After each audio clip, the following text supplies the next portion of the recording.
More than 2 months after the first signs of unrest were felt on the streets of Yemen, the protesters are still pressing their point home, and President Saleh is still hanging on to power.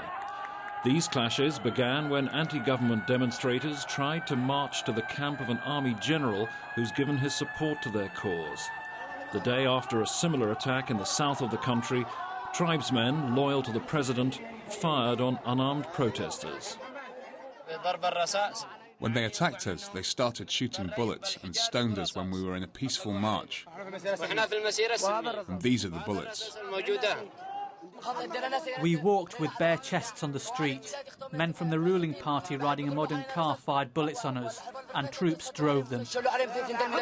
Amnesty International says this attack is just the latest example of human rights abuse in Yemen. The group insists the country's people will only believe justice has been done when President Saleh accepts responsibility for the violence.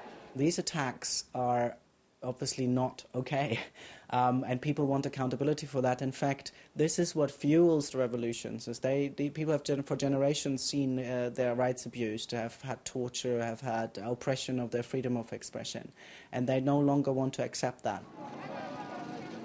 More than 100 people have died since anti-government demonstrations began at the beginning of February.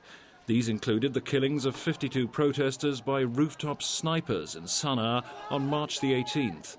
It was that incident which, more than any other, swung the tide of popular opinion against President Saleh.